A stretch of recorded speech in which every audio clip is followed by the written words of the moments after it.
남편을 시험해 봤어요. 저는 승진했는데 해고당했다고 말했죠. 남편은 저를 쓸모없는 인간이라며 불같이 화를 냈어요. 다음 날, 저는 우연히 남편과 시어머니의 통화를 엿듣게 되었습니다. 그리고 이어진 대화 내용은 저를 공포에 질려 얼어붙게 만들었죠. 제 귀를 의심할 수밖에 없었습니다. 이야기가 시작되기 전에 이 이야기를 시청하고 계신 친구분들이 어느 지역에 계신지 댓글로 남겨주세요. 좋아요와 구독을 잊지 마세요. 이 채널이 더욱 성장하여 더 흥미로운 이야기를 선보일 수 있도록 도와주세요. 오늘 오후 서울에 내리는 비는 단순히 하늘에서 떨어지는 물방울이 아니었습니다. 그것은 하나의 선언이었습니다. 테헤란로 위하늘은 마치 하루 종일 쌓인 분노를 쏟아내듯 무너져 내리는 것 같았죠. 저는 꼼짝도 하지 않는 차량의 바다에 갇힌 채 제 독일제 고급 세단 운전석에 앉아 있었습니다. 자동차 와이퍼는 제 심장 박동만큼이나 빠르게 움직이며 앞 유리를 계속해서 덮치는 빗물을 닦아내려 애썼습니다. 밖에서는 경적 소리가 서로 뒤엉켜 퇴근 시간 수도 서울의 전형적인 좌절의 교향곡을 만들어내고 있었죠. 앞차의 브레이크 등이 젖은 아스팔트에 반사되어 흐릿하게 번지며 긴 붉은 빛의 강 같은 환상을 만들어냈습니다. 평소 같았으면 이런 교통체증은 제 머리를 지끈거리게 하고 감정을 폭발시켰을 겁니다. 하지만 오늘은 달랐습니다. 오늘만큼은 서울 최악의 교통체증조차 아름답게 느껴졌습니다. 저는 옆 조수석을 흘기 쳐다봤습니다. 그곳에는 제 서류 가방이 놓여 있었고 그 안에는 몇 시간 전 제 인생을 바꿔놓은 종이 한 장이 들어 있었습니다. 이사회 결의서. 제 이름 이서연은 이제 제가 지난 8년간 몸담았던 다국적 기업의 아시아, 태평양 지역 마케팅 총괄 이사로 공식 임명되었습니다. 미소를 참을 수가 없었죠. 소리치고 싶었습니다. 차창을 열고 횡단보도 다리 밑에서 비를 피하고 있는 배달 오토바이 기사에게 제가 해냈다고 알리고 싶었습니다. 모든 노력, 새벽까지 이어지던 야근, 긴장감 넘치는 프레젠테이션, 그리고 지치게 만들었던 사내 정치와 경쟁까지 모든 것이 완전히 보상받았습니다. 상당한 연봉 인상, 새로운 복지 혜택, 그리고 물론 명예까지도요. 저는 제 나이 또래의 많은 여성이 꿈꾸는 커리어의 정점에 도달했습니다. 제 생각은 곧바로 남편에게로 향했습니다. 아, 제 남편. 5년 전 사랑과 희망을 가득 안고 결혼했던 그 남자. 제가 이 소식을 전했을 때 그의 얼굴을 상상해 보았습니다. 결혼 초였다면 그는 분명 저를 번쩍 안아 올려 공중에서 빙글빙글 돌리고 축하하기 위해 우리가 가장 좋아하던 루프탑 레스토랑에서 로맨틱한 저녁 식사를 제안했을 겁니다. 하지만 제 차가 몇 센티미터 앞으로 기어가는 동안 제 미소는 서서히 사라졌습니다.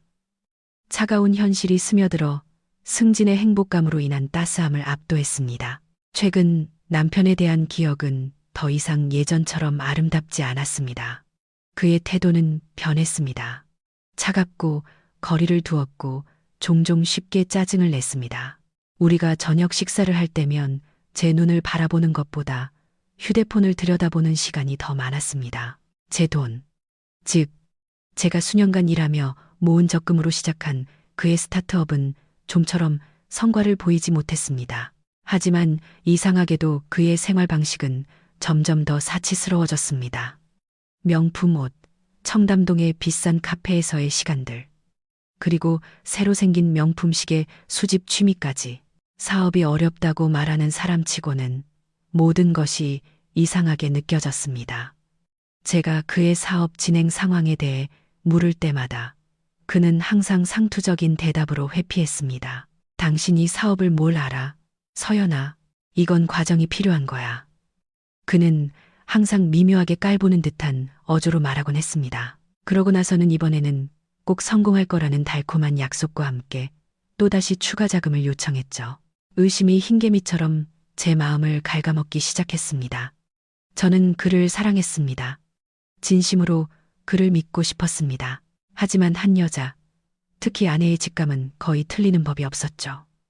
무언가 잘못되었습니다. 그가 우리 사이에 서서히 쌓아 올린 벽이 있었습니다. 제 차는 마침내 우리가 사는 강남의 고급 주상복합 아파트 단지로 들어섰습니다. 쏟아지는 비 아래 우뚝 솟은 유리 마천루는 거만해 보였습니다. 이곳은 우리의 집, 가장 안전한 안식처가 되어야 할 곳이었습니다. 하지만 오늘 밤 환하게 불이 켜진 지하 주차장의 입주민 전용 공간에 차를 주차하면서 저는 이상한 불안감을 느꼈습니다. 저는 차의 시동을 껐습니다. 차 안에 정적이 숨 막히게 느껴졌습니다. 저는 백미러에 비친 제 얼굴을 바라보았습니다.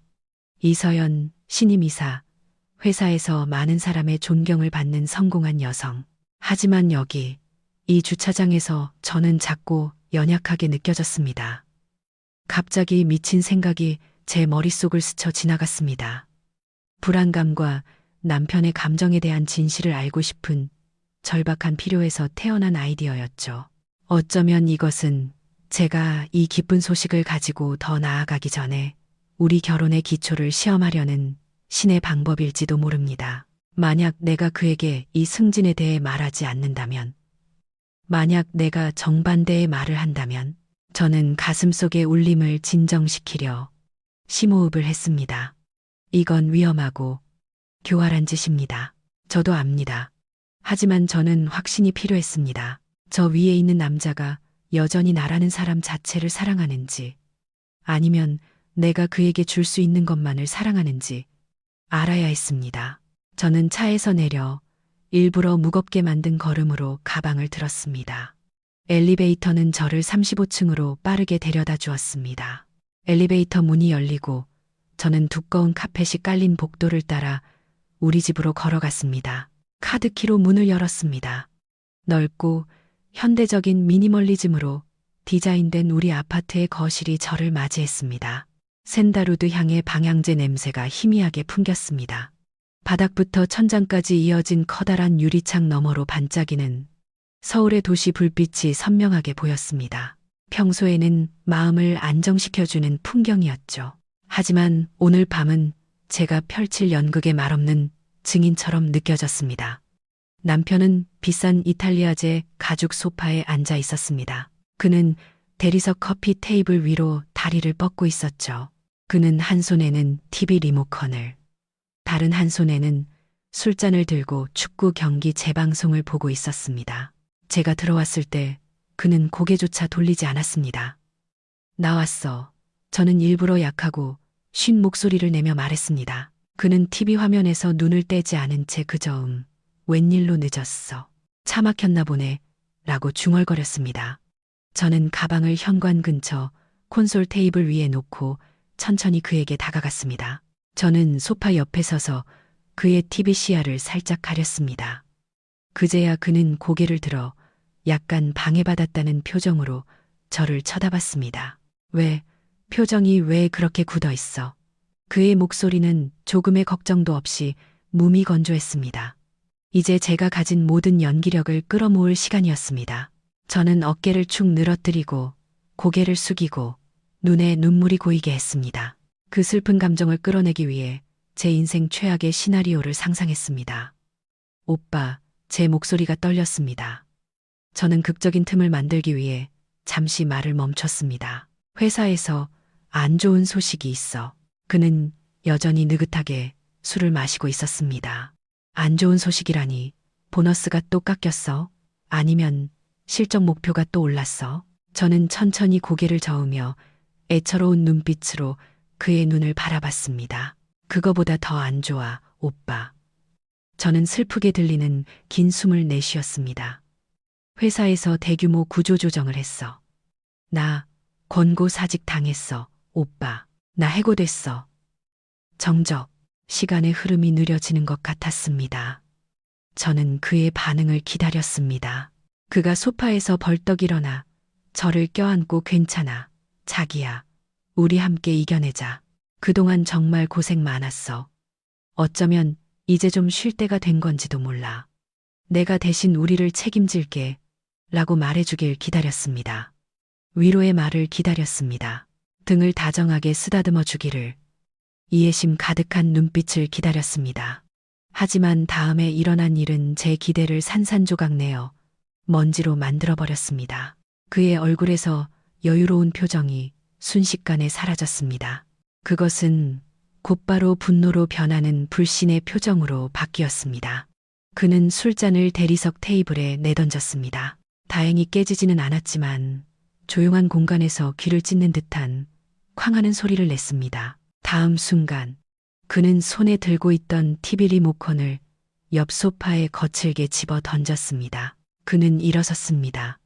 그의 몸이 제 앞에 우뚝 섰고 얼굴은 새빨개졌으며 목에 핏대가 섰습니다. 그의 눈에서 본 것은 걱정이 아니라 이기적인 공황이었습니다. 뭐, 해고? 그의 목소리가 넓은 거실에 울려 퍼졌습니다. 장난하는 거지. 서연아, 장난이라고 말해. 저는 한 걸음 뒤로 물러섰습니다. 예상 밖의 폭발적인 반응에 충격을 받았습니다. 연기였던 눈물은 이제 두려움과 상처로 인해 정말로 눈가에 고였습니다. 진심이야, 오빠. 오늘이 마지막 날이었어. 어떻게 해야 할지 모르겠어. 어떻게 해야 할지 몰라.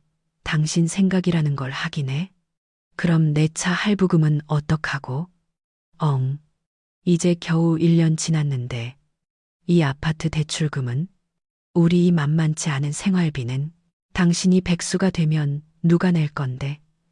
그의 입에서 나오는 모든 단어는 제 심장에 정확히 박히는 비수 같았습니다.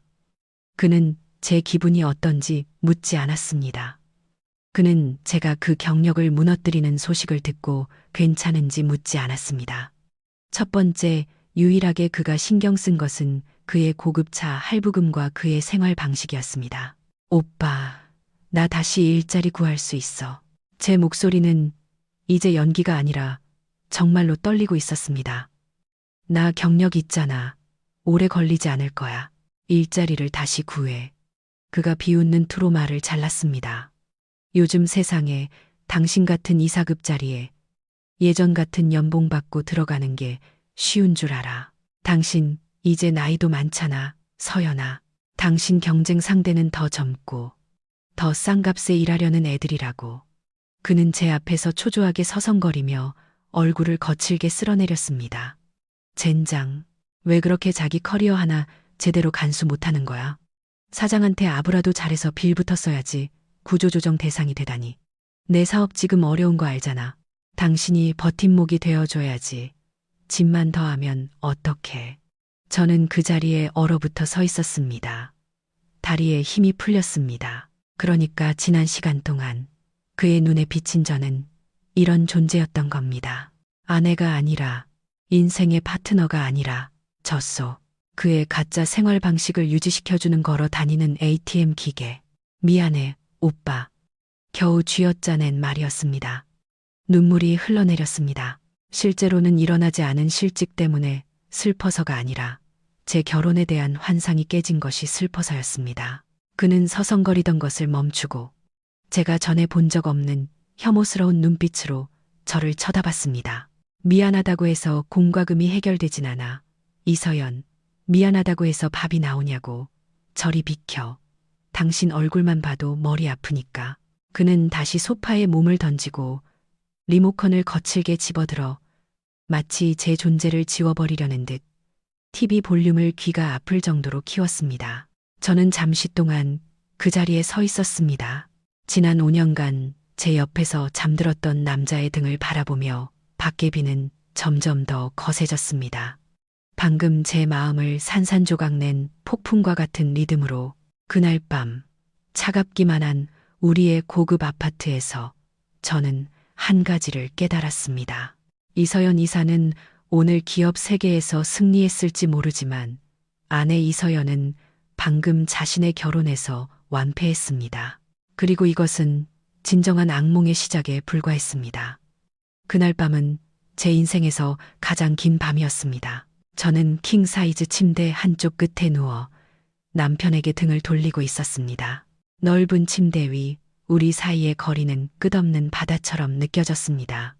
하루 종일 일하고 감정적인 드라마를 겪은 후 몸은 극도로 피곤했지만 눈은 감기지 않았습니다. 제 머릿속은 남편이 내뱉은 모든 잔인한 말, 모든 혐오스러운 눈빛, 모든 고함을 되새기며 미친 듯이 맴돌았습니다.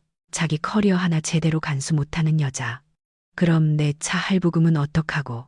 당신 얼굴만 봐도 머리 아프니까. 그 문장들이 계속 귓가에 맴돌며 제 남은 희망을 조각냈습니다. 저는 그를 위해 변명거리를 찾으려 애썼습니다. 어쩌면 그는 그냥 충격을 받았을 뿐이야. 어쩌면 사업 때문에 스트레스가 심한 걸 거야. 어쩌면 내일 아침에는 사과하고 우리는 차분히 이야기할 수 있을 거야. 네, 저는 여전히 눈앞에 명백히 펼쳐진 쓰라린 현실을 부정하려 애쓰고 있었습니다. 제 옆에서 그는 깊이 잠들어 있었습니다. 그의 규칙적인 코골이 소리가 들려왔습니다. 정말 아이러니했습니다. 방금 제 마음을 산산조각낸 그는 아기처럼 평온하게 잠들 수 있었습니다. 반면 저는 여기 산산조각 난 마음으로 깨어 있었습니다. 저는 베개를 꽉 쥐고 그를 깨우지 않으려 흐느낌을 참았습니다. 그의 앞에서 더 이상 약한 모습을 보이고 싶지 않았습니다. 아침 햇살이 두꺼운 커튼 틈으로 서서히 스며들어 제가 원치 않던 새날이 왔음을 알렸습니다. 저는 여전히 같은 자세로 있었습니다. 옆에서 움직임이 느껴졌을 때 잠든 척했습니다. 그가 일어났습니다. 그가 침대에서 내려올 때 매트리스 삐걱거리는 소리가 들렸고 욕실로 향하는 그의 발소리가 들렸습니다. 잠시 후 거실 발코니 문이 열리는 소리가 들렸습니다. 우리 아파트는 꽤 넓은 발코니를 가지고 있었고 복잡한 서울의 도시 경관을 바로 마주하고 있었습니다. 평소 그는 아침에 그곳에 앉아 제가 사준 자동 에스프레소 머신으로 내린 비싼 커피를 마시며 아이패드로 비즈니스 뉴스를 읽는 척하곤 했습니다. 저는 여전히 조용히 누워 깊이 잠든 사람처럼 숨을 고르게 쉬었습니다. 아파트의 아침 정적은 작은 소리들을 더 선명하게 들리게 했습니다. 발코니의 작은 테이블에 커피 잔이 놓이는 소리가 들렸습니다. 그리고 어렴풋이 그가 말하는 소리가 들렸습니다. 그는 통화 중이었습니다. 처음에는 크게 신경 쓰지 않았습니다. 아마 클라이언트나 사업 파트너와 통화 중이겠거니 했습니다. 만약 그 사업이라는 게 실제로 존재한다면 말이죠. 하지만 그때 그의 목소리 톤이 바뀌었습니다. 사업 이야기를 하는 사람의 톤이 아니었습니다. 그의 톤은 편안했고 약간 애교가 섞여 있었으며 즐거워 보였습니다. 호기심이 저를 자극했습니다. 천천히 그리고 아주 조심스럽게 저는 이불을 걷었습니다. 소리 없이 침대에서 내려왔습니다. 침실의 두꺼운 카펫이 제 발소리를 흡수해 준 것에 감사했습니다. 저는 살금살금 걸어 약간 열려있는 침실 문으로 다가갔습니다. 거실 쪽으로 더 가까이 갔습니다. 저는 발코니로 이어지는 유리, 미닫이 문 옆벽에 몸을 붙였습니다. 얇은 시스루 커튼이 쳐져 있어 라탄 의자에 앉아있는 그의 등 그림자를 어렴풋이 볼 수 있었습니다. 하지만 그는 밖에서 저를 선명하게 볼 수 없었죠. 아래 도로에서 간간히 들려오는 희미한 경적 소리가 있었습니다. 하지만 아침이라 아직 교통량이 많지 않아서 그의 대화를 꽤 선명하게 들을 수 있었습니다. 네, 어머니, 진짜예요. 그가 작은 웃음과 함께 말했습니다. 그 웃음은 제 속을 메스껍게 만들었습니다. 그는 그의 어머니와 통화 중이었습니다. 제 시어머니, 최순자 여사. 어젯밤에 집에 와서 펑펑 울더라고요. 회사에서 권고사직 당했다고. 저는 숨을 참고 차가운 유리에 귀를 더 가까이 댔습니다. 하하하. 네, 어머니. 저도 처음엔 놀랐어요. 차 할부금 생각에 화도 좀 났고요. 근데 어젯밤에 곰곰이 생각해보니 이게 오히려 잘된 일이에요. 어머니, 잘된 일이라고. 심장이 미친 듯이 뛰기 시작했습니다. 잘된 일이라니 무슨 뜻이지? 그의 지식으로는 아내가 해고당했는데 그걸 잘된 일이라고 생각하다니. 아이고, 어머니는 뭘 모르시네. 그의 목소리가 답답하다는 듯 들렸습니다.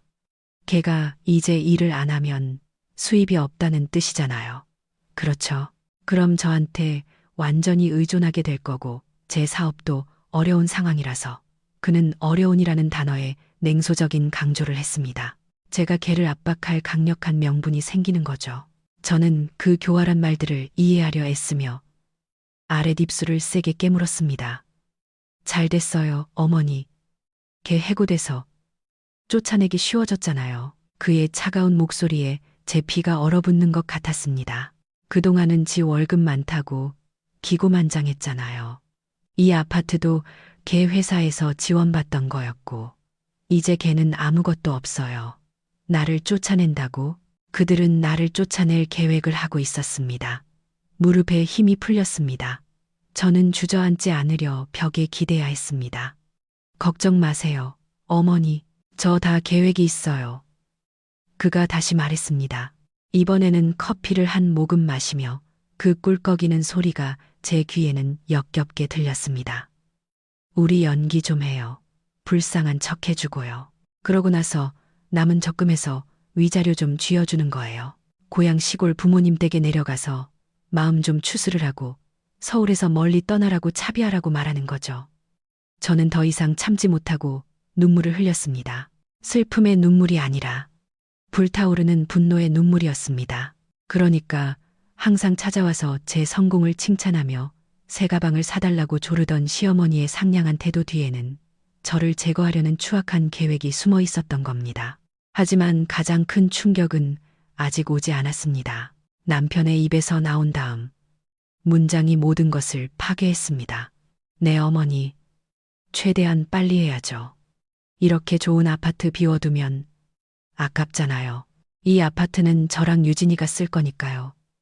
유진이, 그 이름은 한때 오직 나만의 것이었던 부드러운 어조로 그의 혀에서 흘러나왔습니다. 한 번도 들어본 적 없는 낯선 이름이었습니다. 하지만 순식간에 제 온 혈관으로 퍼져나가는 독처럼 느껴졌습니다. 유진이도 여기로 이사 오고 싶어서 안달이에요, 어머니. 그 좁은 오피스텔 불쌍하잖아요. 그리고 지금 걔 상태로는 편안하고 넓은 환경이 필요하거든요. 특히 지금 걔 몸 상태로는요. 저는 더 이상 들을 수 없었습니다. 머리가 심하게 어지러웠습니다. 유진이, 다른 여자, 그리고 그가 그녀에 대해 말하는 방식으로 보아 이건 단순한 불륜 상대가 아니었습니다. 더 깊은 무언가가 있었습니다. 그들이 내 집, 내 인생, 그리고 내가 힘들게 쌓아 올린 모든 것에 대한 권리가 있다고 느끼게 만드는 무언가. 저는 떨리는 걸음으로 발코니 문에서 서서히 물러났습니다. 침실로 돌아와 침대에 올라가 이불을 머리끝까지 뒤집어 썼습니다. 몸이 심하게 떨렸습니다. 추워서가 아니라 충격 때문이었습니다. 제가 알던 세상이 방금 완전히 무너져 내렸습니다. 제 인생의 동반자라고 생각했던 남자는 가장 위험한 내부의 적이었습니다. 그는 제 재정을 갉아먹는 기생충일 뿐만 아니라 제가 더 이상 쓸모없다고 느끼자 저를 버리기 위해 자신의 어머니와 공모한 배신자였습니다. 이불 속 어둠 속에서 제 파멸을 계획하는 남편의 희미한 웃음소리를 들으며 제 안에 무언가가 변했습니다. 깊은 마음의 상처는 서서히 차가운 결의로 굳어졌습니다. 그들은 불쌍하고 실업자인 이서연이 가만히 운명을 받아들일 것이라고 생각했습니다. 그들은 크게 착각했습니다. 그들은 방금 자신들이 얕잡아 본 여자가 실제로는 누구인지 아직 몰랐습니다. 저는 눈물을 거칠게 닦았습니다. 그 남자를 위한 눈물은 더 이상 없었습니다. 이 순간부터 전쟁은 시작되었고 저는 패자가 되지 않겠다고 맹세했습니다. 오유진, 저는 어둠 속에서 그 이름을 혀끝으로 굴리며 나지막이 속삭였습니다. 네가 누구든 너와 내 남편은 이 모든 배신의 순간순간에 대해 값비싼 대가를 치르게 될 거야. 그날 아침 감옥처럼 느껴지는 고급 아파트에서 진짜 이서연 이사가 막 잠에서 깨어났습니다. 그리고 그녀는 게임을 할 준비가 되어 있었습니다. 아파트 문이 부드러운 딸깍 소리와 함께 닫혔습니다. 하지만 제게는 그 소리가 전쟁의 시작을 알리는 종소리처럼 들렸습니다. 박민혁이 막 나갔습니다. 그는 서초동의 핫한 카페에서 잠재적 투자자와 중요한 미팅이 있다고 했습니다. 그의 모습은 더할 나위 없이 멋졌습니다. 제가 아침에 빳빳하게 다려준 비싼 리넨 셔츠, 새 스쿠터 한 대 값과 맞먹는 크로노그래프 시계, 그리고 방안을 가득 채우는 우디 계열의 향수 냄새까지. 기도해줘, 자기야. 이번 투자자는 거물급이야. 성사되면 우리 숨통 좀 트일 거야. 그는 우울한 실업자 아내라는 제 새로운 코스튬, 낡은 홈웨어 차림으로 식탁에 힘없이 앉아있는 저를 쳐다보지도 않은 채 거울 앞에서 자신의 모습을 가다듬으며 말했습니다. 응, 오빠, 조심해서 다녀와. 저는 나지막이 대답했습니다. 그의 그림자가 문 뒤로 사라지자마자 구부정했던 제 자세는 곧바로 꼿꼿해졌습니다. 슬픈 표정은 사라지고 차갑고 무표정한 얼굴로 바뀌었습니다. 저는 창가로 걸어가 아래를 엿보았습니다. 이제 그가 자신의 업무용 차량이라고 주장하는 제 차가 로비를 빠져나갔습니다. 이제 사냥할 시간입니다. 제 목표는 저 바깥이 아니라 거실 한 구석에 있는 그의 책상 위였습니다. 6개월 전 코딩에 고사양이 필요하다는 핑계로 제게 사달라고 졸랐던 최신형 맥북 프로. 사실 저는 그가 자바와 자바스크립트조차 구분하지 못한다는 것을 알고 있었습니다. 그는 노트북을 두고 갔습니다. 정말 부주의했죠. 아니면 어쩌면 그는 자신의 멍청한 아내가 이 기계를 다룰 줄 모르거나 자신의 운명을 한탄하느라 궁금해할 틈조차 없을 것이라고 너무 자신했을지도 모릅니다. 저는 그의 푹신한 사무용 의자에 앉았습니다. 화면은 어두웠습니다. 스페이스 바를 누르자 비밀번호 입력창이 나타났습니다. 박민혁은 자기애가 강한 인간입니다. 예전에는 비밀번호가 우리 결혼기념일이었지만 6개월 전부터 바꿨습니다. 언젠가 그가 서버 비용을 이체해달라고 부탁했을 때 그가 타이핑하는 것을 우연히 본 적이 있습니다. 저는 숫자 조합을 입력했습니다. 25만 595. 그 자신의 생일이었습니다. 빙고. 화면이 열리자 제 차 앞에서 멋진 포즈를 취하고 있는 그 자신의 사진이 배경 화면으로 나타났습니다. 완벽한 나르시시스트. 제 손가락이 트랙패드 위에서 재빠르게 춤을 췄습니다. 마케팅 이사로서 데이터 분석은 제 일상이었습니다. 그다지 똑똑하지 않은 멋쟁이 남편의 디지털 흔적을 찾는 것은 어려운 일이 아니었죠. 먼저 브라우저를 열었습니다. 그의 검색 기록은 저를 구역질 나게 하는 것들로 가득했습니다. 프리미엄 유모차 추천, 마포구 오피스텔 월세, 위자료 없이 이혼하는 법, 그리고 강남 금은방. 가슴이 부글부글 끓었지만 이 노트북을 벽에 던져버리고 싶은 충동을 억눌렀습니다. 저는 구체적인 증거가 필요했습니다. 동기화되어 있는 그의 이메일을 열었습니다. 받은 편지함에서 수백 개의 거래 알림을 발견했습니다. 제 눈은 한 온라인 쇼핑몰에서 온 이메일 제목에 고정되었습니다. 주문하신 상품 INV 1025가 마포그린타워 B동 1205호 주소로 발송되었습니다. 수취인 오유진, 유진. 오늘 아침에 들었던 그 이름이 이제 화면에 그가 자신의 죄를 숨겨둔 곳의 정확한 주소와 함께 명백히 나타났습니다. 저는 더 깊이 파고들었습니다. 우연히도 그가 브라우저에 비밀번호를 저장해둔 인터넷 뱅킹 웹 버전을 열었습니다. 또 하나의 치명적인 어리석음. 그의 계좌 거래 내역을 확인했습니다. 피가 끓어올랐습니다. 이 계좌, 제가 매달 사업 자금과 운영비라는 명목으로 채워주었던 이 계좌는 다른 여자의 삶으로 맹렬히 흘러들어가는 수도꼭지였습니다. 매달 오유진이라는 이름의 계좌로 생활비라는 명목하에 700만 원씩 정기적으로 이체된 내역이 있었습니다. 마포구의 오피스텔 월세 500만 원 결제 내역이 있었습니다.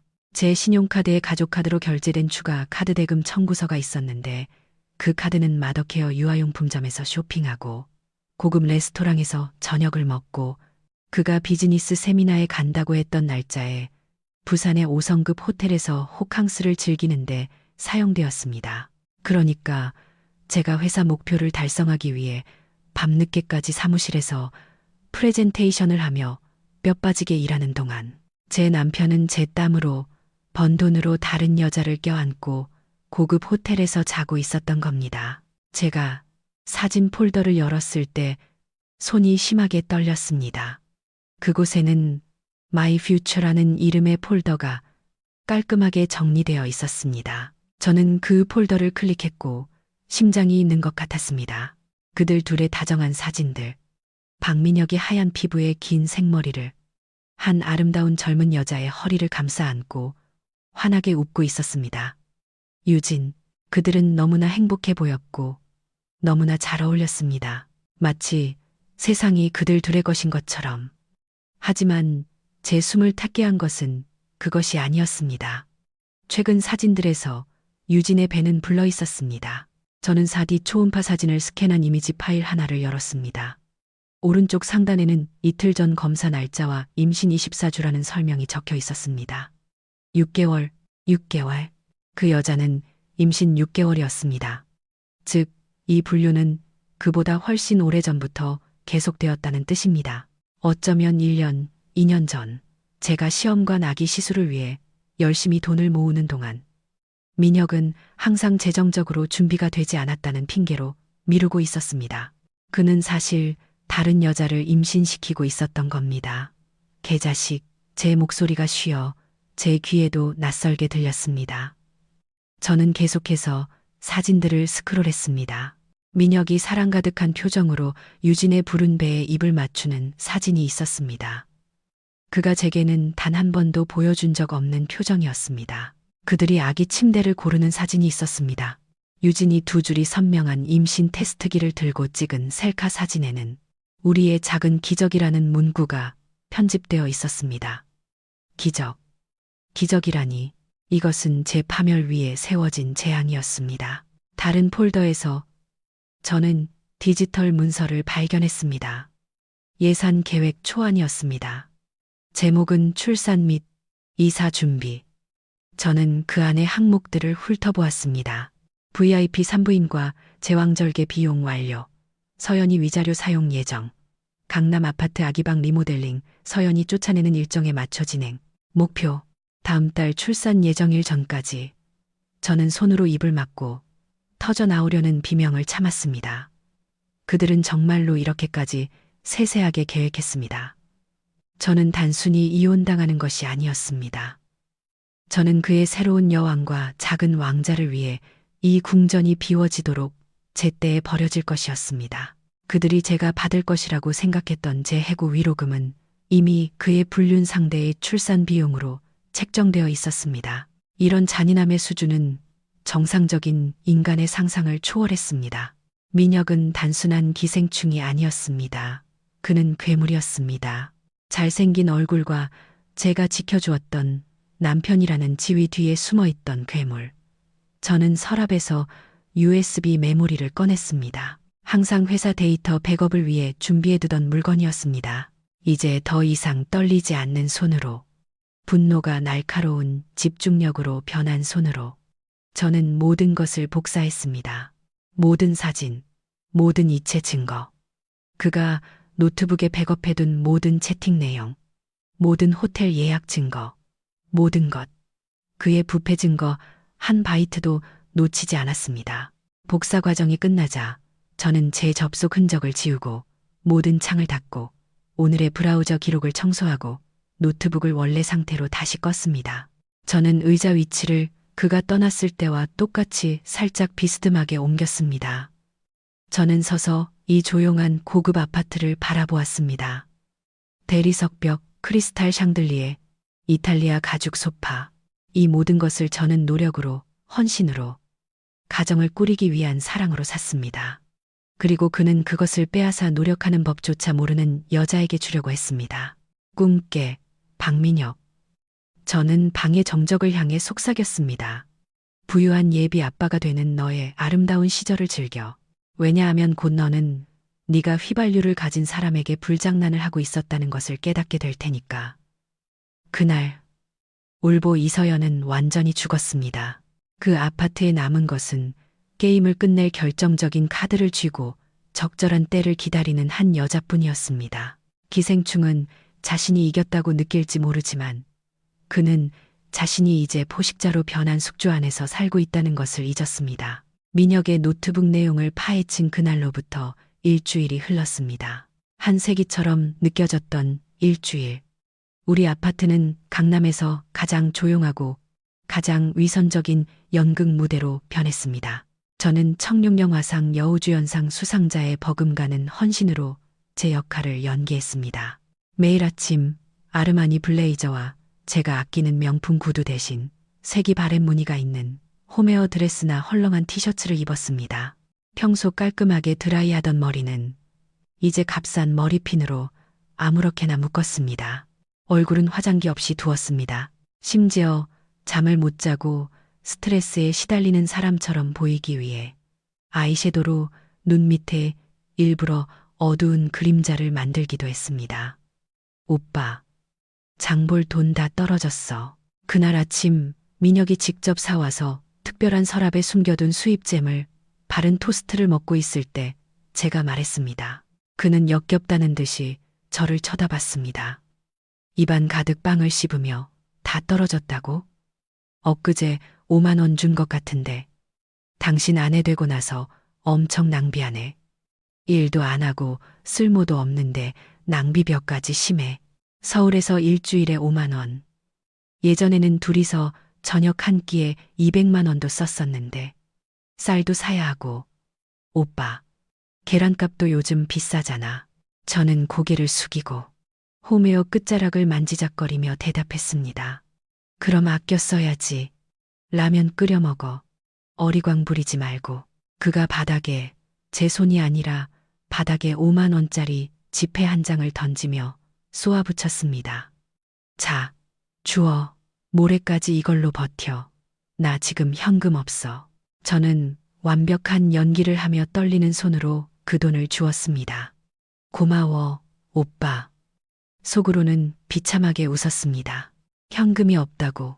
그의 이메일에 몰래 연결해둔 제 휴대폰 알림은 방금 그가 유진의 얼굴 관리를 위해 피부과에 300만 원을 이체했다는 사실을 알려주었는데 민혁이 문을 쾅 닫고 나간 후 저의 이중생활이 시작되었습니다. 그의 모습이 시야에서 사라지자마자 저는 즉시 이중 잠금 장치를 걸었습니다. 저는 지금 비밀 작업실로 개조한 손님방으로 달려갔습니다. 민혁에게 들키지 않기 위해 세탁 바구니에 더러운 옷더미 아래 숨겨둔 제 회사 노트북을 열었습니다. 그 화면 속에서 저는 더 이상 바닥에서 5만 원을 줍는 홈웨어 차림의 아내가 아니었습니다. 그 화면 속에서 저는 이사님이었습니다. 이사님, 좋은 아침입니다. 3분기 캠페인 보고서는 이메일로 보내드렸습니다. 크리에이티브 팀에서 20억 원 광고 예산에 대한 이사님 승인을 기다리고 있습니다. 제 비서가 줌 통화로 인사를 건넸습니다.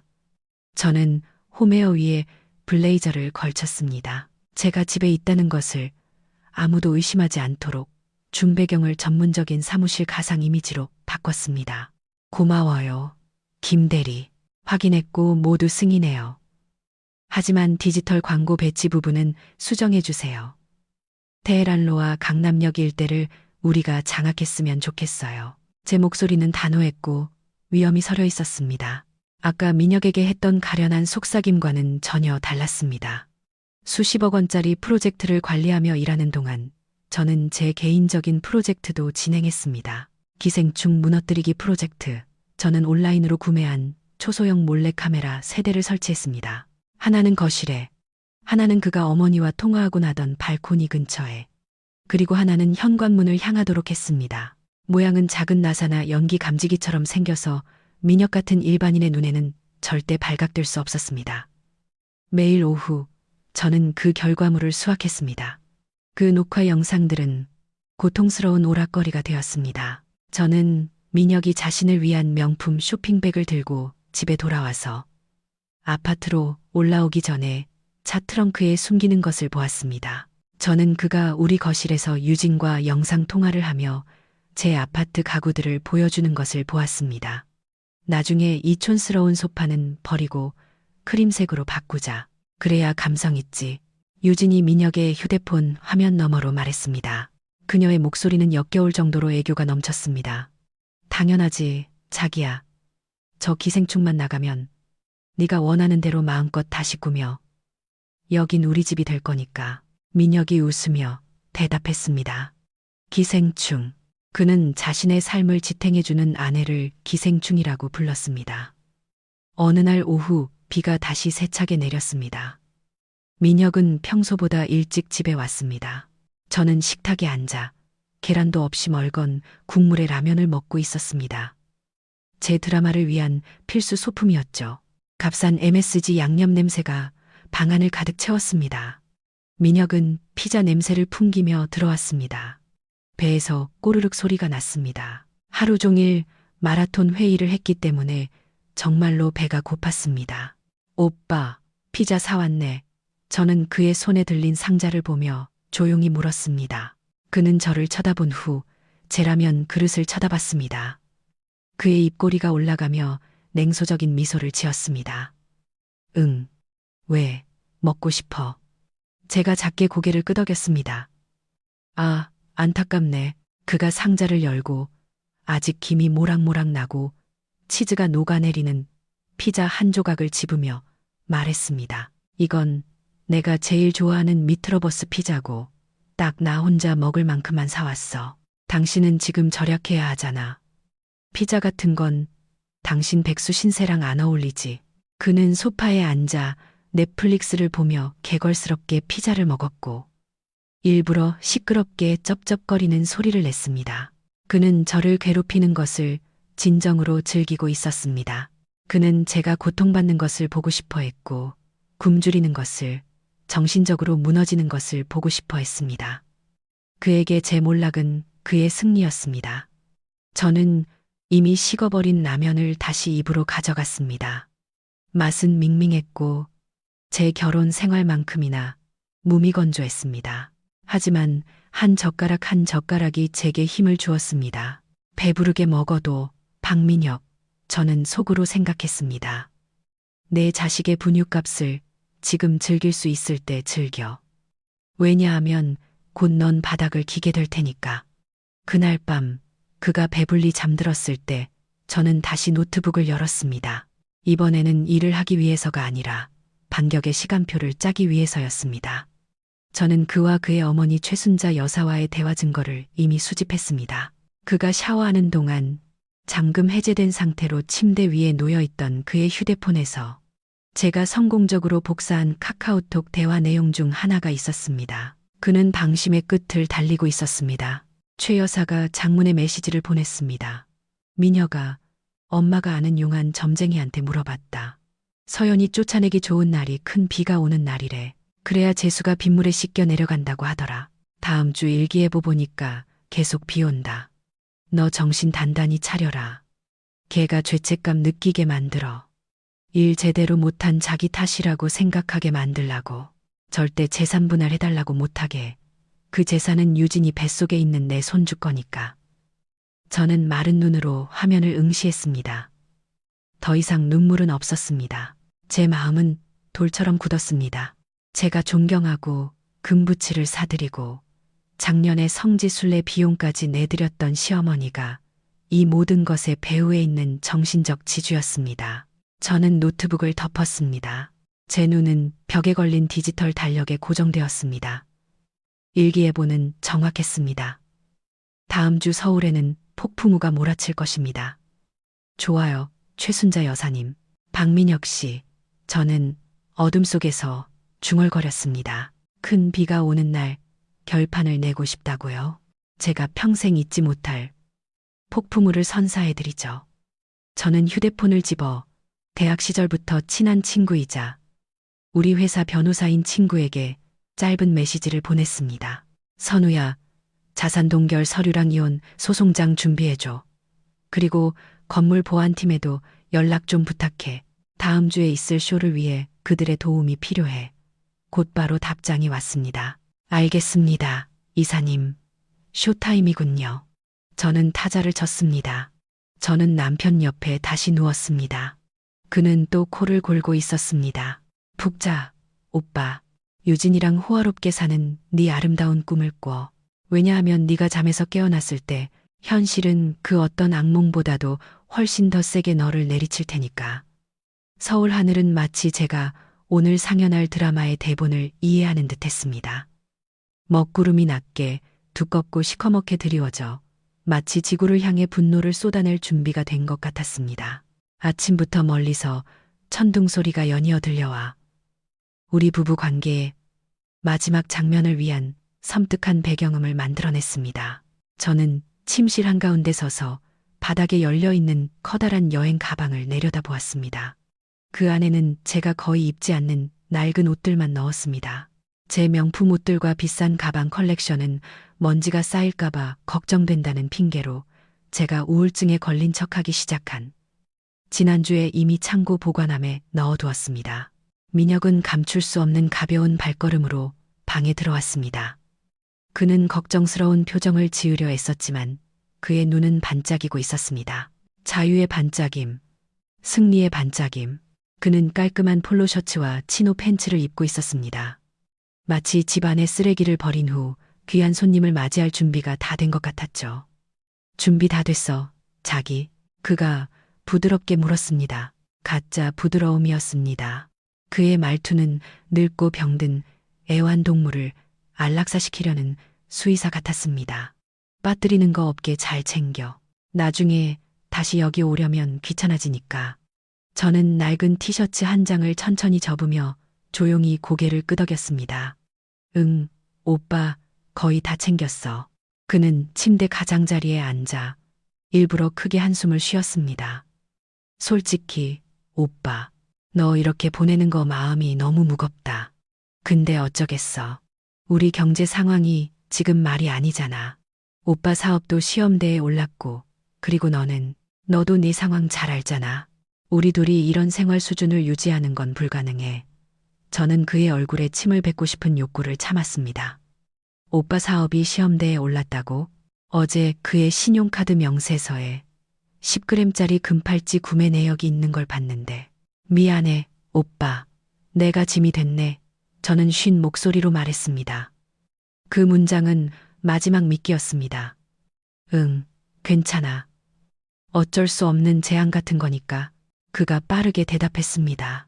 너무 빨랐죠. 그는 바지 주머니를 뒤져 두툼한 갈색 봉투를 꺼냈습니다. 그는 그것을 제게 내밀었습니다. 여기 약간의 성의 표시야.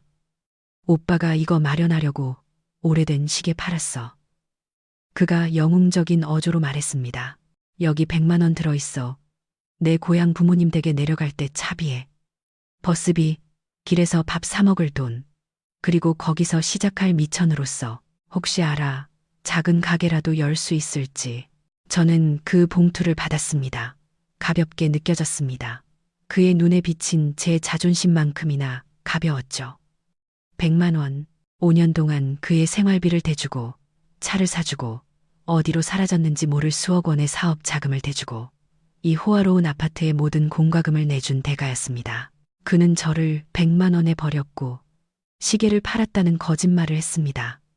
그 시계는 여전히 그의 서랍 안에 있었습니다. 오늘 아침에도 봤으니까요.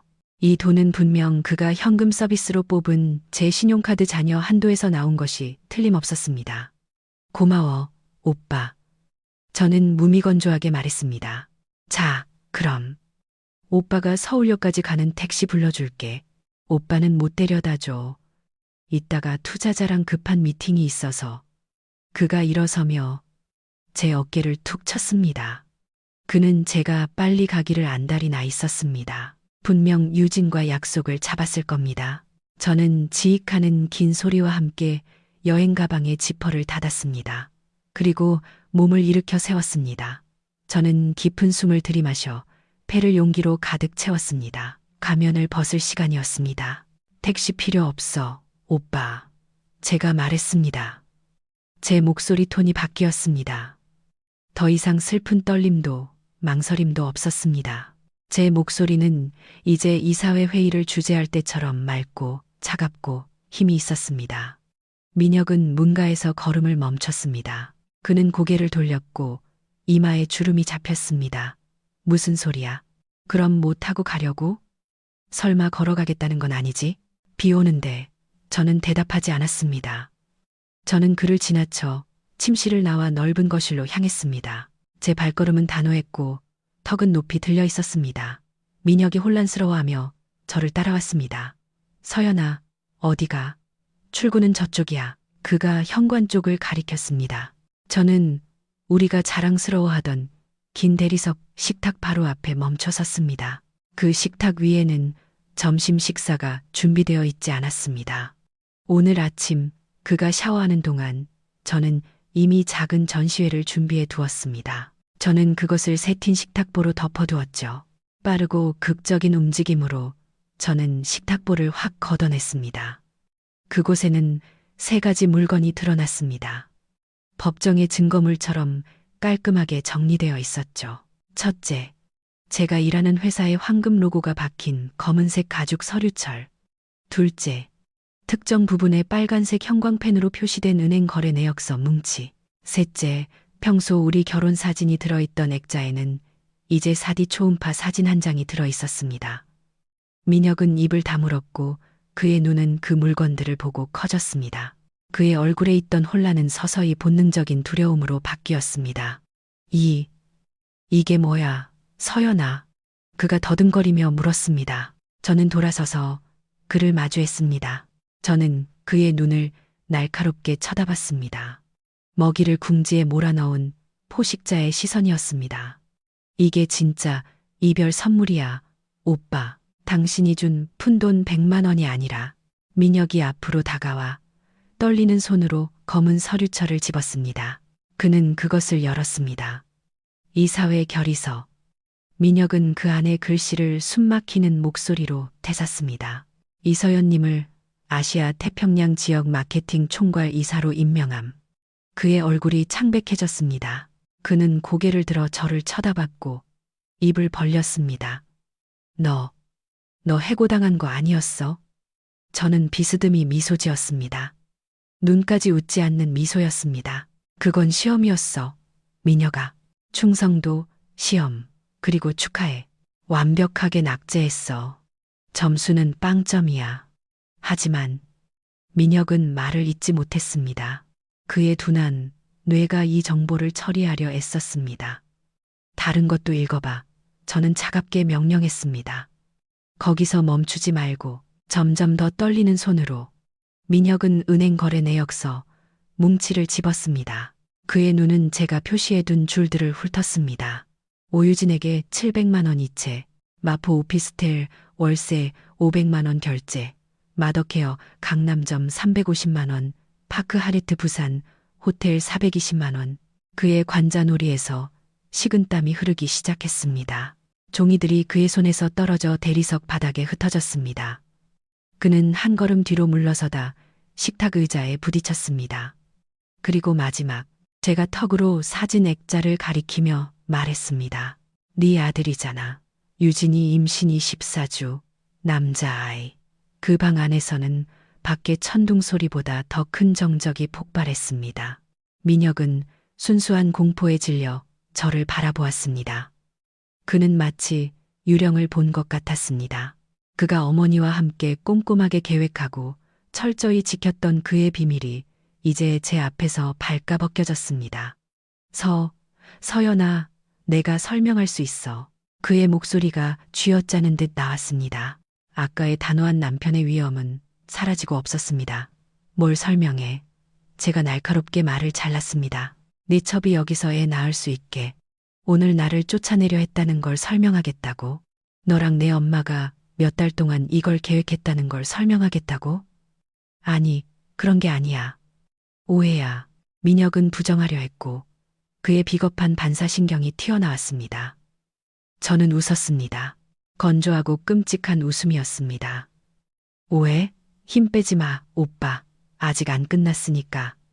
하나 더 남았어. 저는 홈웨어 주머니를 뒤져 휴대폰을 꺼냈습니다. 화면의 버튼 하나를 눌렀습니다. 방구석에 있는 비싼 블루투스 스피커에서 선명한 대화 소리가 흘러나왔습니다. 제가 그의 생일 선물로 사준 스피커였죠. 잘 됐어요. 어머니, 걔 해고돼서 쫓아내기 쉬워졌잖아요. 이 아파트는 저랑 유진이가 쓸 거니까요. 민혁 자신의 목소리가 방 전체에 울려 퍼져 호화로운 벽에 반사되며 그 원래 주인을 처벌했습니다. 민혁은 양손으로 귀를 막고 그 소리를 쫓아내려는 듯 고개를 절레절레 흔들었습니다. 그의 얼굴은 이제 창백한 것을 넘어 시체처럼 잿빛이었습니다. 그만해, 서연아, 그만해. 그가 히스테리하게 소리쳤습니다. 저는 녹음을 껐습니다. 방은 다시 조용해졌고 민혁의 거친 숨소리만 들렸습니다. 왜 멈춰? 제가 태연하게 물었습니다. 네 목소리잖아. 이 쓸모없는 아내를 버리려는 너의 그 기발한 계획. 저는 천천히 그에게 다가갔습니다. 그는 등이 벽에 닿을 때까지 뒤로 물러섰습니다. 그는 덫에 걸렸습니다. 내가 바보 같았어. 민혁아. 제가 그의 얼굴 바로 앞에서 속삭였습니다. 내가 다국적 기업에서 이사 자리까지 오를 수 있었다고 생각해. 네가 생각하는 것처럼 내가 그렇게 멍청했다면 내가 가만히 있었던 건 몰라서가 아니야. 네 무덤을 파고 있었기 때문이야. 민혁은 주저앉았습니다. 그의 다리는 더 이상 몸을 지탱할 수 없었습니다. 그는 바닥에 앉아 애원하는 눈빛으로 저를 쳐다봤습니다. 그의 눈에 악어의 눈물이 고이기 시작했습니다. 자기야, 미안해. 오빠가 미쳤었나 봐. 그럴 의도는 아니었어. 나한테 자기라고 부르지 마. 제가 역겹다는 듯 쏘아붙였습니다. 그 호칭은 내 더러운 입에서 나오기엔 너무 신성해. 밖의 비는 점점 더 거세졌습니다. 유리창을 잔인하게 두들겼습니다. 하지만 이 방 안의 폭풍은 훨씬 더 강력했습니다. 심판의 날이 왔고 심판의 망치는 이미 내려쳐졌습니다. 민혁은 자신이 약한 아내를 쫓아내는 것이 아니라 잠자는 용을 깨웠다는 것을 막 깨달았습니다. 저기 앉아. 제가 맞은편 1인용 소파를 가리키며 명령했습니다. 제 목소리는 더 이상 아내의 요청이 아니라 치명적인 실수를 저지른 부하 직원에게 내리는 상사의 명령이었습니다. 아직 바닥에 힘없이 주저앉아 있던 민혁은 힘겹게 일어나려 애썼습니다. 그는 좀비처럼 비틀거리며 그 소파로 향했습니다. 어깨는 축 처지고 고개는 깊이 숙여져 있었습니다. 오늘 아침 바닥에 5만 원을 던졌던 그 거만한 남자는 흔적도 없이 사라졌습니다. 저는 메인 소파에 앉아 우아하게 다리를 꼬았습니다. 비록 아직 홈웨어를 입고 있었지만 이상하게도 이 차림으로도 잘 차려입은 그보다 제가 더 권위 있게 느껴졌습니다. 이제 사업 얘기를 좀 하지. 제가 차갑게 입을 열었습니다. 이 결혼은 분명 더 이상 사랑의 문제가 아니라 네가 버린 손익거래의 문제니까. 민혁이 고개를 살짝 들었습니다. 그의 눈은 붉고 젖어 있었습니다. 서연아, 제발. 우리 이거 바로잡을 수 있어. 유진이랑 헤어질게. 약속해. 걔 쫓아낼게. 난 너랑만 있고 싶어. 맹세해. 서연아, 내가 미쳤었나 봐. 미쳤었다고? 제가 거칠게 코웃음을 쳤습니다. 실수로 잔을 쳐서 깨뜨리는 게 미친 짓이야, 오빠. 다른 여자를 임신시키고 내 아내 돈으로 그녀를 위해 오피스텔을 얻어주고 내 엄마랑 같이 아내를 쫓아낼 계획을 세우는 건 그건 미친 짓이 아니라 사악한 거고 범죄야. 저는 제 승진 서류가 든 검은 서류철을 집어 그의 앞 테이블에 던졌습니다. 아까 이 아파트는 유진이랑 쓸 거라고 했지. 제가 물었습니다. 민혁은 대답할 용기가 없어 조용히 있었습니다. 대답해. 제가 소리쳤습니다. 그가 작게 쥐어짰습니다. 네가 잊어버렸거나 아니면 이해하기엔 너무 멍청했던 작은 사실이 하나 있는데 제가 비꼬는 투로 설명했습니다. 이 아파트는 사택, 즉 직급에 따른 복지시설이야. 민혁의 눈이 다시 커졌습니다. 예전에 내가 부장이었을 때는 회사에서 임대료 보조금을 지원해줬어. 하지만 이사라는 새로운 직급으로 내가 직접 지명했지. 이 아파트는 전적으로 내 이름으로 된 업무용 시설이 된 거야. 어제 오후에 계약이 갱신됐어. 명확하게 명시되어 있지. 합법적인 거주자는 이서연 및 인정된 직계 가족이라고. 저는 앞으로 몸을 기울여 그를 날카롭게 쳐다봤습니다. 이게 무슨 뜻인지 알아? 이건 바로 이 순간부터 넌 여기서 아무것도 아니라는 뜻이야. 넌 이 장소에 대해 손톱만큼의 권리도 없어. 나가야 할 사람은 내가 아니라 너야, 민혁아. 민혁의 얼굴은 절망에서 극도의 공황으로 변했습니다. 서연아. 하지만 나 어디서 살아? 이 아파트가 내 주민등록상 주소란 말이야. 내 물건들 다 여기 있는데 그건 내 알바 아니야. 제가 빠르게 말을 잘랐습니다. 유진이의 그 좁은 오피스텔에서 살면 되잖아. 아, 잠깐만. 그 월세도 내 돈으로 냈지. 그럼 곧 그녀도 거기서 쫓겨나겠네. 네가 들고 있던 내 가족 카드는 이미 다 정지시켰으니까. 서연아, 그렇게 매정하게 굴지 마. 나 아직 네 남편이잖아. 네 남편이 노숙자 되는 걸 그냥 내버려 둘 거야? 남편? 저는 다시 웃었습니다. 어떤 남편이 아내에게서 수억 원을 사기쳐. 네가 계속 요구했던 그 사업 자금에 대해 내가 모를 줄 알았어? 내가 다 회계 감사했어. 미녀가, 넌 스타트업을 한 적이 없어. 그 돈은 온라인 도박이랑 유진이랑 흥청망청 쓰는데 썼잖아? 민혁은 할 말을 잃었습니다. 그의 아래턱이 떨렸습니다. 그건 가정 내 횡령이야. 민혁아. 거기다 서명 위조까지. 네가 지난달에 내 이름으로 온라인 대출 신청서에 내 서명을 위조한 거 봤어. 저는 주머니에서 변호사가 준비한 또 다른 서류 한 장을 꺼냈습니다. 선택은 두 가지야. 제가 그의 앞에 서류와 펜을 놓으며 말했습니다. 첫째, 이 이혼 합의서에 서명해. 내용은 넌 모든 재산 분할 권리를 포기하고 모든 빚은 내 개인 책임임을 인정하고 지금 당장 입고 있는 옷만 가지고 여기서 나가는 거야. 저는 제 위협이 스며들도록 잠시 뜸을 들였습니다. 아니면 둘째, 내가 지금 경찰에 전화하는 거야. 나한테는 횡령, 사기, 간통에 대한 완벽한 증거가 있어. 너랑 유진이가 감옥에서 너희 아이를 낳게 할 수 있어. 내가 이사로서 어떤 인맥을 가지고 있는지 알지. 너희들 감방에서 썩게 만들 수 있다고. 민혁은 심하게 떨었습니다. 그는 서류를 쳐다보고 다시 저를 쳐다봤습니다. 그의 폴로 셔츠를 적실 정도로 땀이 쏟아졌습니다. 그는 제가 허튼 소리를 하는 게 아니라는 것을 알았습니다. 갑자기 그는 소파에서 내려와 제 발 앞에 무릎을 꿇었습니다. 그는 제 다리를 단단히 껴안았습니다. 비참하고 역겨운 광경이었습니다. 서연아, 제발, 감옥만은 안 돼, 제발. 그가 크게 흐느꼈습니다. 이 모든 게 엄마 때문이야, 서연아. 맹세코 엄마가 시켰어. 엄마가 나한테 유진이를 소개해줬고 엄마가 네가 애를 못 낳는다고 다른 여자를 찾으라고 했어. 난 그냥 엄마 말을 따른 것뿐이야, 서연아. 나도 피해자라고. 저는 그를 떼어내기 위해 그의 다리를 찼습니다. 혐오감이 극에 달했습니다. 일어나. 내 다리 더럽히지 말고. 진짜야. 서연아. 엄마가 다 계획했어. 엄마가 유진이 생활비 올려달라고 했고, 엄마가 너 쫓아내라고 했어. 나 말고 엄마를 탓해. 그는 자신의 목숨을 구하기 위해 자신의 어머니를 탓하며 계속해서 헛소리를 했습니다. 이 남자는 얼마나 비열한가.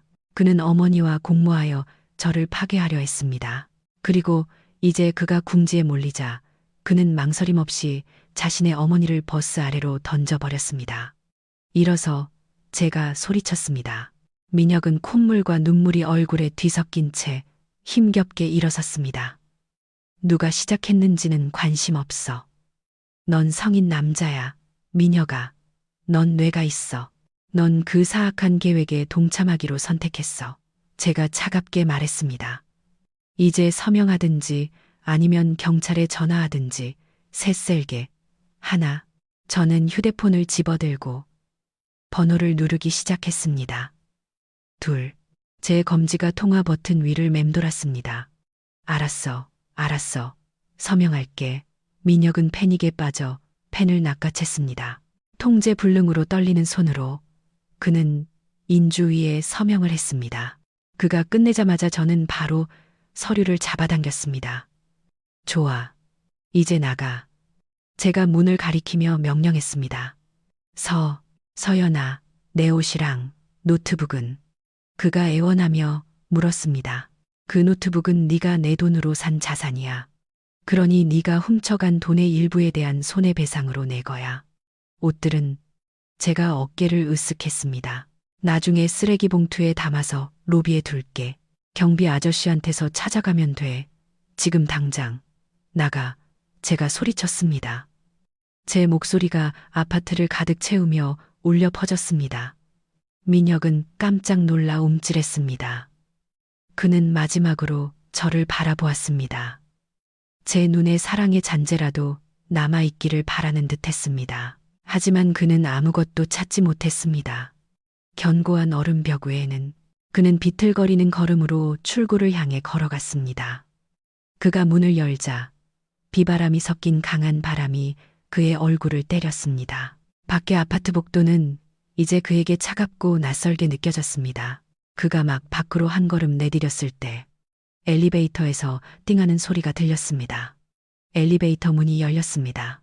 화려한 화장을 하고 가짜 에르메스 가방을 든 중년 여성이 환한 미소를 지으며 걸어 나왔습니다. 최순자 여사, 그녀는 제 시간에 맞춰 도착했습니다. 제 예상대로 그녀는 제가 울면서 쫓겨나는 모습을 발견할 것이라 생각했고 승리를 축하할 준비가 되어 있었습니다. 하지만 최 여사의 미소는 땀과 눈물로 흠뻑 젖은 채 아무것도 들지 않고 문 앞에 서 있는 민혁을 보자마자 순식간에 사라졌습니다. 어머, 민혁아, 너 왜 밖에 있니? 그 서연이는 어디 갔어? 벌써 나갔어. 최 여사가 혼란스러워하며 물었습니다. 저는 앞으로 나아가 민혁 바로 뒤 문가에 섰습니다. 저는 시어머니에게 달콤하게 미소 지었습니다. 안녕하세요, 어머님. 제가 다정하게 인사했지만 제 눈은 날카롭게 찔렀습니다. 실망시켜드려 죄송하지만 주소를 잘못 찾아오신 것 같네요. 여긴 이서연 이사집이고요. 쓰레기 처리장은 아래 로비에 있습니다. 최 여사의 얼굴이 새빨개졌습니다. 반면 민혁은 고개를 숙일 수밖에 없었습니다. 동시에 두 여자의 분노를 마주할 준비를 하며 이막 공연이 막 시작되었습니다. 호화로운 아파트의 복도는 순식간에 좁게 느껴졌습니다. 복도의 중앙 냉방 시스템에서 나오는 차가운 공기와 문 앞에서 만난 세 사람에게서 뿜어져 나오는 뜨거운 긴장감이 부딪혔습니다. 제 앞에는 최순자 여사가 서 있었습니다. 제 시어머니, 정정하죠. 곧 전 시어머니가 될 분. 그녀는 억지로 위험 있는 자세를 취하고 눈에 띄는 붉은색 실크 튜닉 정장을 입고 에르메스 버킨백이라고 주장하는 가방을 들고 있었습니다. 하지만 저는 그것이 그녀가 동대문에서 제 신용카드로 산 최고급 짝퉁이라는 것을 정확히 알고 있었습니다. 두꺼운 화장으로 덮인 그녀의 얼굴은 혼란스러워 보였습니다. 그녀의 눈은 제 차가운 얼굴과 완전히 무너진 그녀의 아들 민혁의 얼굴 사이를 오갔습니다. 서연아, 이게 무슨 짓이야? 최 여사의 목소리가 날카롭게 복도의 정적을 깼습니다. 그녀는 땀과 눈물로 흠뻑 젖은 민혁을 가리켰습니다. 민혁이가 왜 밖에 있는 거니? 왜 제가 저렇게 거짓골을 하고 있어? 오늘 짐 싸서 나가야 할 사람은 너 아니었어? 저는 문틀에 편안히 기대어 팔짱을 꼈습니다. 냉소적인 미소가 입가에 번졌습니다. 환영합니다, 어머님. 안타깝게도 파티는 취소됐네요. 아니, 더 정확히는 파티 장소가 바뀌었어요. 아마 어머님은 이 사랑스러운 아드님과 함께 길가에서 축하하셔야 할지도 모르겠네요. 말 조심해, 최 여사가 소리쳤습니다. 그녀는 지난 5년 동안 늘 그랬던 것처럼 저를 위협하려 앞으로 나섰습니다. 예전의 저라면 가정의 평화를 지키기 위해 고개를 숙이고 사과했을 겁니다. 하지만 오늘은 더 이상 평화란 없습니다. 오직 전쟁만이 있을 뿐. 넌 그저 며느리일 뿐이야. 제대로 못하는 아내라고. 그녀가 다시 공격했습니다. 그녀의 손가락이 제 얼굴을 향해 삿대질했습니다. 일 중독의 남편 하나, 제대로 건사 못하는 너랑 결혼해준 민혁이한테 감사해야 할 판에 이제는 감히 남편을 쫓아내. 내 머리는 어디에 달렸고 내 양심은 어디에 있니? 저는 나지막이 웃었습니다. 그 웃음은 민혁을 더욱 고개 숙이게 만들었습니다. 양심이요? 어머님이 양심을 논하시다니. 저는 몸을 바로 세우고 회색 콘택트 렌즈로 덮인 최 여사의 눈동자를 똑바로 쳐다봤습니다. 어머님, 저 다 알아요. 어머님이랑 민혁이가 꾸민 추악한 계획, 유진이라는 여자, 그 사생아, 그리고 제가 해고당한 후에 이 아파트를 차지하고 저를 내쫓으려던 계획까지 전부요. 최 여사의 얼굴이 순식간에 창백해졌습니다. 그녀의 입은 열렸지만 아무 소리도 나오지 않았습니다. 그녀의 사교계 명사 가면이 깨졌습니다. 놀라셨어요? 제가 비꼬며 물었습니다. 아니면 어머님의 이 비겁한 아들이. 저는 턱으로 민혁을 가리켰습니다. 방금 제 발 앞에 무릎 꿇고 이 모든 게 어머님 아이디어였다고 말해서 놀라셨나요? 어머님이 손주가 필요하고 돈이 더 필요해서 바람 피우라고 시켰다고 하던데요. 최 여사의 눈이 커졌습니다. 그녀는 재빨리 민혁에게 고개를 돌렸습니다. 민혁아, 너 이 여자한테 무슨 말을 한 거야? 민혁은 떨며 어머니의 눈을 마주할 용기가 없었습니다. 어머니, 죄송해요. 서연이가 다 알아요. 녹음 증거도 가지고 있어요. 그가 작게 쥐어짰습니다. 이 멍청한 놈. 최 여사가 핸드백으로 민혁의 팔을 때렸습니다. 넌 대체 어떤 놈이냐? 조금만 압박하니까 바로 포기해? 와, 정말 화목한 모자 관계네요. 제가 냉소적으로 말했습니다. 배가 가라앉기 시작하니까 서로 탓하기 바쁘시네요. 최 여사는 다시 저를 쳐다보았습니다. 이번에는 전략을 바꾸려는 듯했습니다. 그녀의 사나운 얼굴은 교활하고 가련한 표정으로 바뀌었습니다. 민혁에 비하면 형편없는 연기였죠. 서연아, 아가, 그녀의 목소리가 일부러 부드러워졌습니다. 흥분하지 말고 우리 안에 들어가서 차분히 얘기하자. 이웃들 보기 창피하잖아. 이건 다 오해야. 엄마는 민혁이한테 그런 짓 시킨 적 없어. 민혁이가 잘못 알아들은 거야. 엄마가 너 얼마나 아끼는지 알잖아. 아낀다고요? 제가 날카롭게 말을 잘랐습니다. 제 돈을 아끼신다는 뜻이겠죠. 어머님이 들고 계신 그 가방, 할부금 제가 냈어요. 지난달 어머님 피부관리 비용 200만 원 제가 냈어요. 작년 어머님 성지순례 비용 500만 원 제가 완납했어요. 그리고 어머님의 보답은 뭐였죠? 제 첩이랑 공모해서 저를 쫓아내는 거요? 저는 휴대폰을 꺼내 갤러리를 열고 제가 스크린샷 해둔 그녀와 민혁 사이의 카카오톡 대화 증거 사진을 보여주었습니다. 이거 읽어보세요. 어머님, 제가 그녀의 얼굴에 휴대폰 화면을 들이대며 말했습니다. 걔가 죄책감 느끼게 만들어. 그 재산은 유진이 뱃속에 있는 내 손주 거니까. 이거 어머님 번호로 온 메시지 맞죠? 최 여사는 뻣뻣하게 굳었습니다. 증거는 반박할 수 없었습니다. 이건 계획적인 사기예요. 어머님, 제가 마치 비즈니스 프레젠테이션을 설명하듯 말했습니다. 그리고 제 변호사와 이미 상담했어요. 제가 마음만 먹으면 지금 당장 어머님과 민혁이를 공모, 가정 내 자금 횡령 및 사기 혐의로 경찰에 신고할 수 있어요. 노후를 감옥에서 보내고 싶으세요? 거기 침대는 여기처럼 푹신하지 않고 딱딱하다고 하던데요. 감옥이라는 위협은 최 여사의 길을 즉시 꺾었습니다. 그녀의 다리가 후들거렸습니다. 그녀는 비틀거리지 않으려 민혁의 팔을 잡았습니다. 서연아, 어른한테 너무 심하게 굴지 마라. 그녀가 애원했습니다. 염치 없는 어른은 존경받을 자격이 없습니다. 제가 차갑게 대꾸했습니다. 갑자기 팽팽한 정적을 깨는 날카로운 휴대폰 벨소리가 울렸습니다. 제 휴대폰도 최 여사의 휴대폰도 아니었습니다. 민혁의 바지 주머니에 있던 휴대폰이었습니다.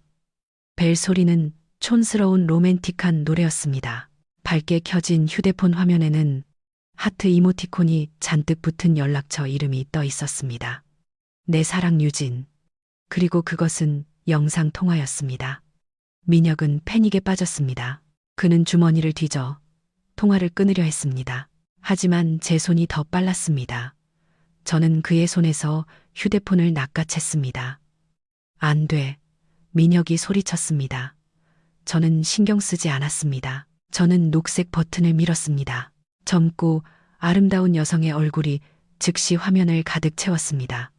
그녀는 이 아파트 로비에 있었습니다. 배경의 대리석 벽과 뒤에 있는 접수 데스크를 보니 알 수 있었습니다. 그녀는 환하게 웃고 있었습니다. 치아는 하얗고 가지런했고 얼굴은 제 돈으로 지불한 비싼 관리 덕분에 빛이 났습니다. 자기야, 안녕. 열쇠는 어딨어? 유진이 앙칼진 목소리로 외쳤습니다. 나 지금 로비에 짐이랑 같이 와 있는데 접수원이 진짜 짜증나게 굴어. 출입카드 없으면 못 올라가게 하잖아. 빨리 내려와서 나 좀 데리러 와. 그 마귀 할멈은 이제 갔지. 마귀 할멈이라는 호칭을 듣자 피가 끓어올랐습니다. 그게 그들이 저를 부르는 애칭이었군요. 저는 휴대폰 카메라를 제 얼굴로 향했습니다. 유진의 얼굴에서 미소가 순식간에 사라졌습니다. 그녀의 눈이 충격으로 커졌습니다. 그녀는 자신이 잘못 연결한 것이 아닌지 확인하려는 듯 휴대폰을 약간 멀리 했습니다. 여보세요. 그녀의 목소리가 망설임으로 바뀌었습니다. 누구세요? 안녕, 유진 씨. 제가 가장 달콤하고 가장 치명적인 미소로 말했습니다. 만나서 반가워. 나는 네가 말한 그 마귀 할멈, 이서연이야. 네가 강탈하려던 이 아파트의 합법적인 소유자이자 너를 임신시킨 남자의 합법적인 아내지. 화면 속 유진의 얼굴이 창백해졌습니다. 그녀는 좌우를 둘러보며 당황한 듯 보였습니다.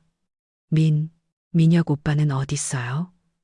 저는 카메라를 복도 구석에 고개를 숙이고 있는 민혁에게 향했습니다. 그리고 기절할 것 같은 최 여사에게로 저기, 내 왕자님. 제가 태연하게 말했습니다. 구석에서 울고 있네. 그리고 그 엄마도 여기 있어. 완벽한 패키지지. 저는 다시 카메라를 제 얼굴로 향했습니다. 잘 들어, 유진. 너희 계획은 완전히 실패했어. 민혁이는 파산했어. 그는 돈도 없고 직업도 없고 방금 내가 땡전 한 푼 없이 여기서 쫓아냈어. 차, 아파트, 저축 전부 내 거야. 그는 그냥 몸에 걸친 옷만 가지고 있어. 뭐라고요? 하지만 민혁 오빠는 성공한 사업가라고 했는데요. 유진이 더듬거렸습니다. 그는 거짓말쟁이야. 아가씨. 그는 기생충이야. 제가 말을 잘랐습니다. 그리고 이제 그 기생충은 내 인생에서 떼어냈어. 네가 그를 데려가고 싶으면 이 쓰레기 그냥 가져가. 너와 네 아기를 위해 내가 베푸는 자선이라고 생각해. 하지만 그는 나한테 아파트 사준다고 약속했어요. 유진이 울기 시작했습니다. 지금 그 사람한테 달라고 해봐.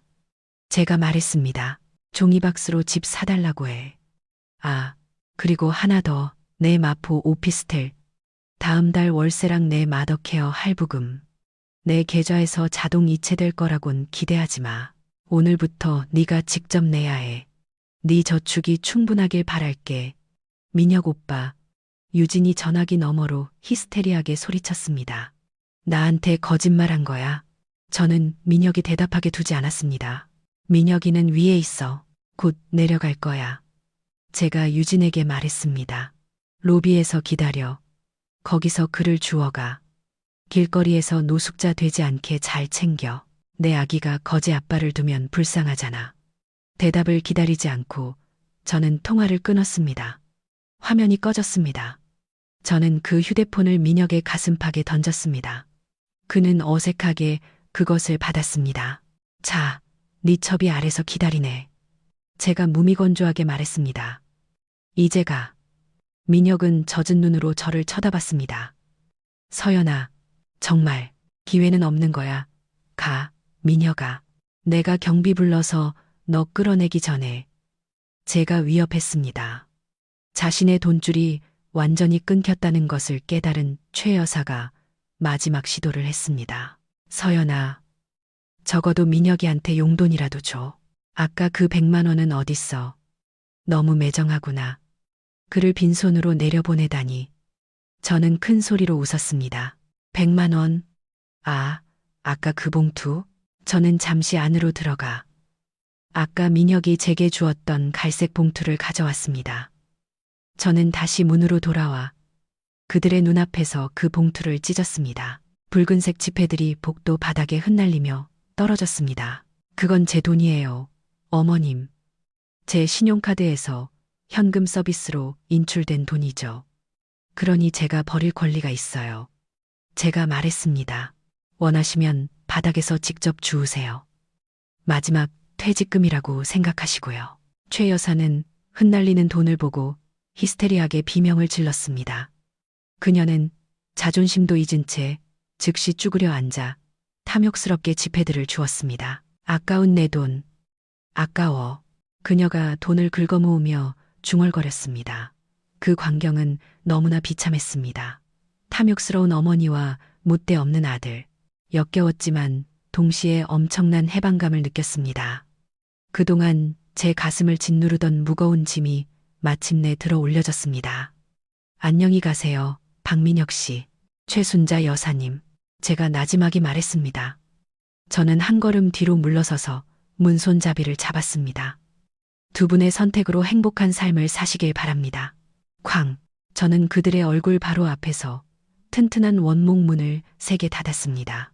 자동 잠금 장치가 돌아가는 소리가 제 귀에는 가장 아름다운 음악처럼 들렸습니다. 저는 문 뒤에 기대어 눈을 감고 긴 숨을 내쉬었습니다. 밖에서는 희미하게 최 여사가 돈이 모자란다고 민혁을 닥달하는 소리와 집에 가고 싶다고 징징거리는 민혁의 목소리가 들렸습니다. 하지만 그 소리는 점점 작아져 여전히 서울을 적시는 빗소리에 묻혔습니다. 저는 넓고 호화롭고 조용한 제 아파트의 중앙으로 천천히 걸어갔습니다. 하지만 이번의 정적은 외로움이 아니었습니다. 그것은 평온함이었습니다. 저는 튼튼한 대리석 벽을 반짝이는 크리스탈 샹들리에를 둘러보았습니다. 이 모든 것은 제 것, 제 땀의 결실이었습니다. 그리고 더 이상 그것을 빨아먹을 거머리는 없었습니다. 저는 혼자였습니다. 네, 하지만 저는 자유로웠습니다. 그리고 이 자유는 제가 그동안 꽉 쥐고 있던 가짜 사랑보다 훨씬 더 달콤하게 느껴졌습니다. 한 달 후, 서울은 최고의 컨디션을 뽐내고 있었습니다. 콘크리트 숲 위로 맑고 푸른 하늘이 펼쳐져 한 달 전 내 삶을 뒤흔들었던 잿빛 폭풍과는 극명한 대조를 이루었습니다. 잠실의 초고층 빌딩 50층에 위치한 고급 카페의 유리벽을 통해 아침 햇살이 쏟아져 들어왔습니다. 볶은 아라비카 원두와 따뜻한 크루아상 향기가 공기를 가득 채웠고 주식 이야기를 하며 아침 식사를 즐기는 젊은 임원들의 값비싼 향수 냄새와 뒤섞였습니다. 저는 잠실 시내를 바로 내려다볼 수 있는 창가구석 테이블에 앉아 있었습니다. 제 앞에는 완벽한 라테 아트가 그려진 잔에서 아직 옅은 김이 피어오르고 있었습니다. 그 옆에는 이번 달에 발행된 유력 비즈니스 잡지가 놓여 있었습니다. 잡지 표지에는 제 얼굴이 선명하게 실려 있었습니다. 저는 자신감 넘치는 미소를 지으며 우아한 흰색 블레이저를 입고 있었고 그 위에는 황금색으로 된 큰 헤드라인이 적혀 있었습니다. 올해의 여성 기업인 이서연. 위기에서 일어서 아시아 태평양 시장을 이끌다. 저는 천천히 라테를 한 모금 마시며 따뜻한 액체가 목으로 넘어가는 것을 느꼈습니다. 맛있었습니다. 예전에 민혁의 신용카드 청구서를 생각하며 급하게 마시던 커피들보다 훨씬 더 맛있었습니다. 지난 한 달은 제 인생에서 가장 바쁘면서도 가장 생산적인 한 달이었습니다. 그날 밤 민혁과 그의 어머니를 쫓아낸 후 저는 즉시 신속하게 움직였습니다. 제 변호사 선우는 매우 효율적으로 일했습니다.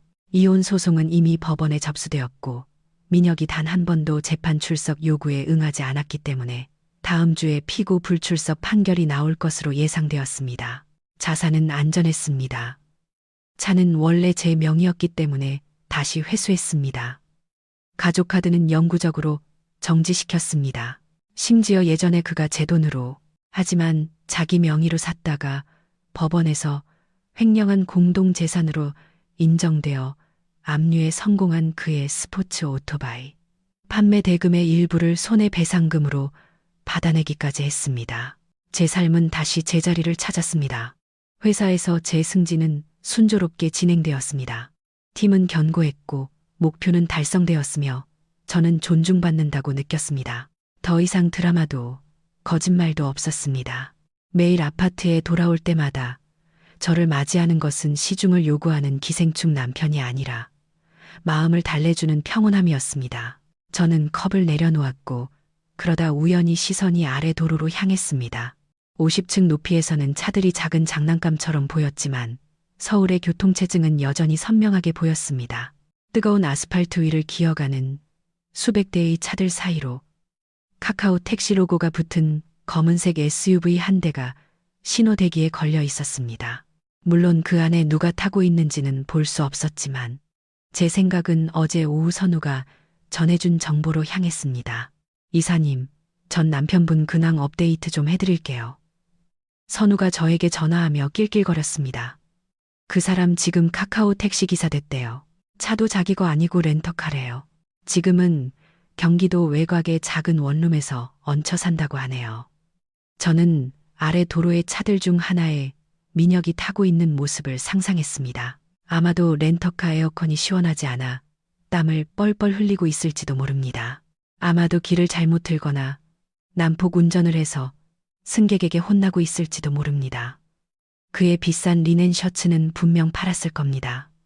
낡고 구겨진 티셔츠로 바뀌었겠죠.